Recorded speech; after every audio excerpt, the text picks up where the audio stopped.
na fuudhi jedheen anatu kadhate. Itu naaf wayyina dirma dhugaayona siwaame Maulana siwaame Maulana.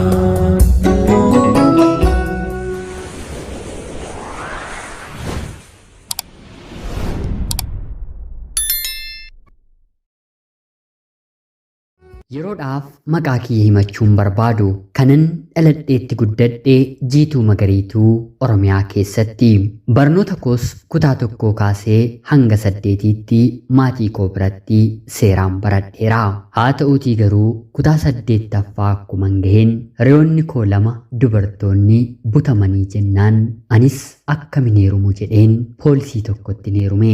Sanaan kaasee jireenyi koo qilee bu'e. Maatiin koo anaan kan dahan ijoollee dhiiraa 2 waliiniiti. Dhumarratti dhaladhaa. Maatii baadiyyaa waan ta'aniif faayidaa barnootaa keessumaa immoo dubartootaaf akka hin barbaachisnetti jabeessanii nutti dubbachaa turanii. Yoo ta'e dhiiratu baratee bakka gaarii gaha malee dubartiin barattee eessayyuu hin geessu. Dubartii barattee ganda kanaa bakka guddaa geesse arginee hin beeknu.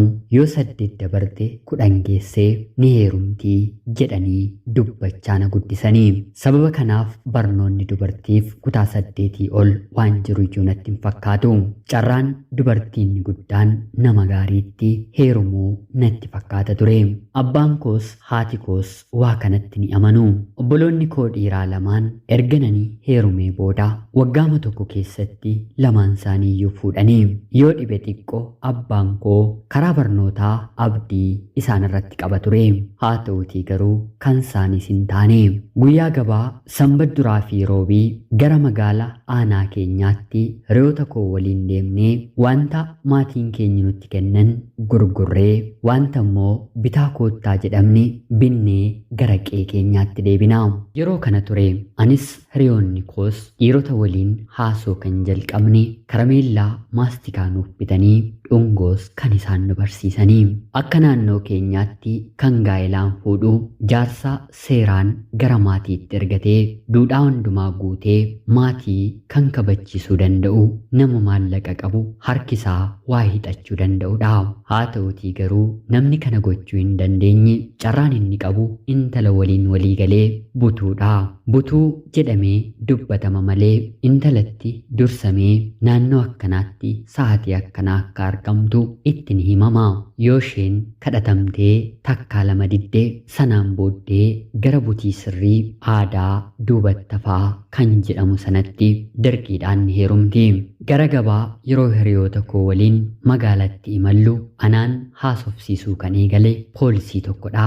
Naannoo baatii 1-2 lakkoofsa bilbilaa isaanaaf kennee bilbila ofiillee waan hin qabanneef kan hiriyoota koo irratti yeroon argadhu miiskoolii godheen bilbileefiin har'a magaala nan dhufa jedheen itti himeen wal arginee yeroo gaarii waliin dabarsinee haasofnee nagaggeessa ture.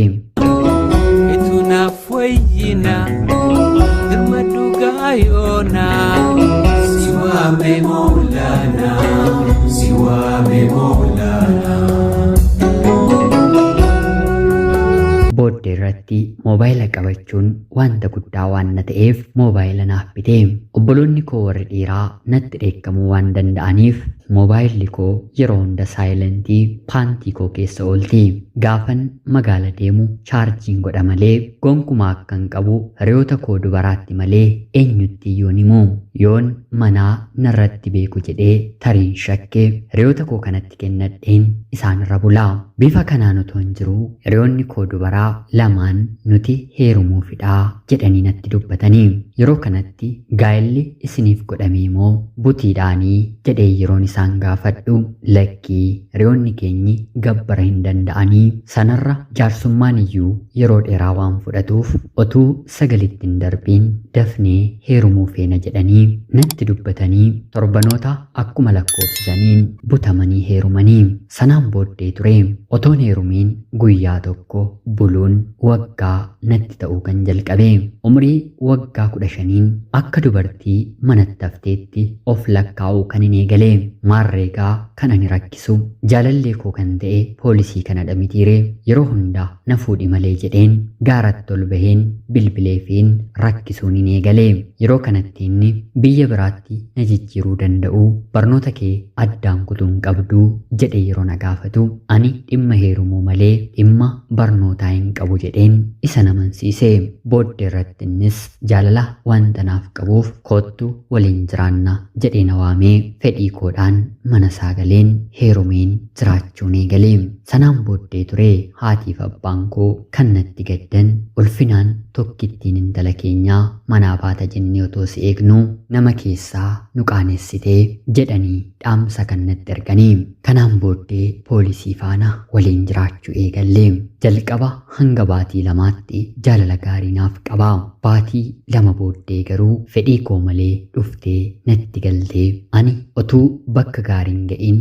fuudhuu akkan barbaanne sitti meen ture jaalala natti fakkeessitee kaayyoo koo karaatti na hambiste jechuun natti aaruu natti gadduu guyyaatti tole immoo na reebuu na tumuu eegalee kanaan otoo jirruu akkuma afaan isaatiin dubbate sodaa gaa'ela keenya irratti qabu gara biyya biraatti jaarsa maatii kiyyatti otoon ergiin jijjiirame anis gara inni deemu waliin hin deeme tole jaarsanaaf araarsii maatii koo fi sii gidduu nagaanaa bu'uu jedhee yeroon gaafadhu yoo barbaadde deebitee warra keetti galuu dandeessaa fedhii keedhaan mana kootti galtee anumtuu fuudhaaf nama gaheeru mitii jedhee natti haasa'e fuudhaaf nama gahaa ta'us umuriinsaa garuu ijoolleedha yeroo kana rakkoon natti baay'atee gara maatii koottis deebi'ee baduun baay'ee natti ulfaatee jireenyin isa waliin qabu si'ool yeroo natti ta'aa dhufu kanaan booddee gara biyyaattis deebi'een galu jedheen hiriyaasaa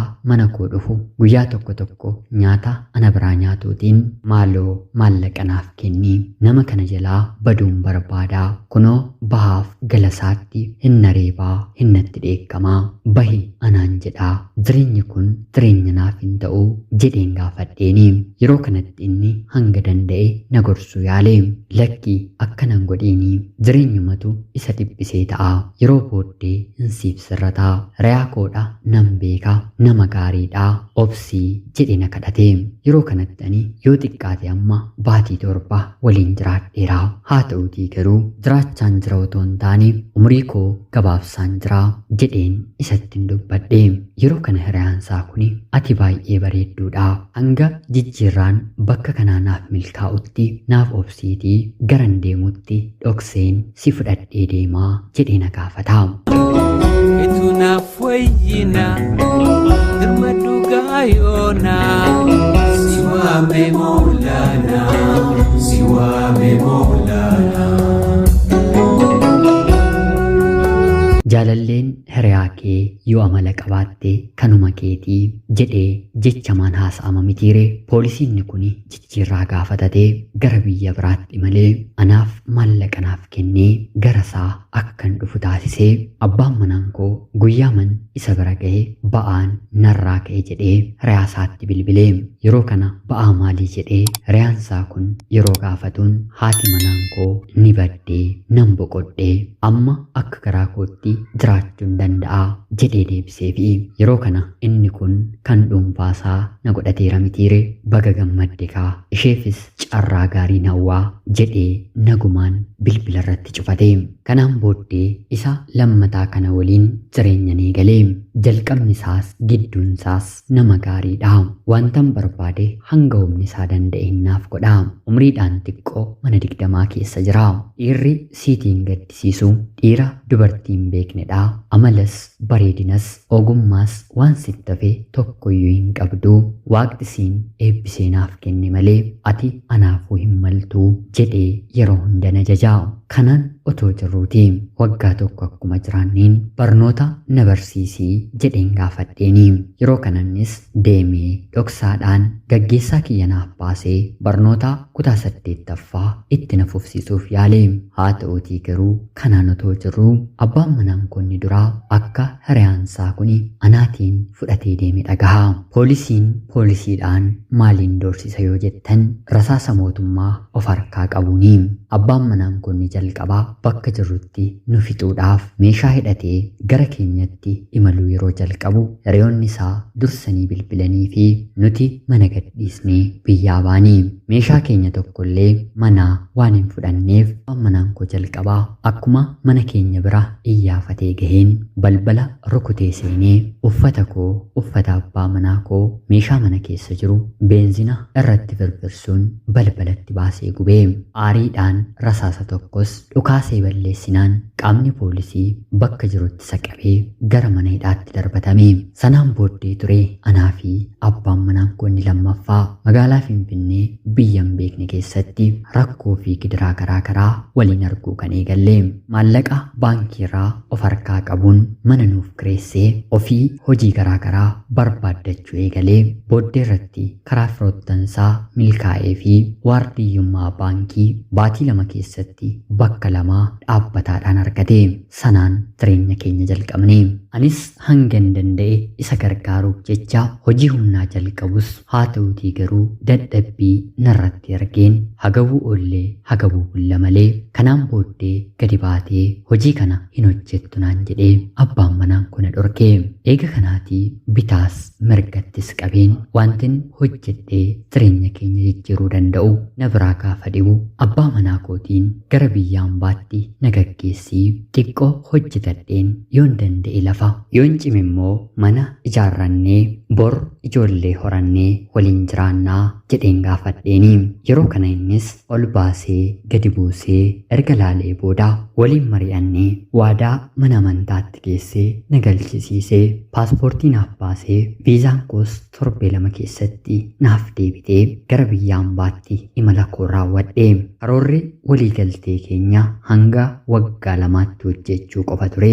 Haa ta'uutii garuu maadaamii sana waliin baay'ee wanta waliigalleef waggaa 1 maaloo naaf dabali jettee yeroo ammaa kana waggaa 3ffaa hojjechaan jira. Maadaamiin kiyya ammallee maaloo itti naaffii jettee na kadhachaa jirti. Abbaan manaan koo garuu du'a koo malee ittiin fuftuu kana taanaan nan eegiinii jireenya biraa qabdi jedheen murteeffadhaa jedhee naaf deebise.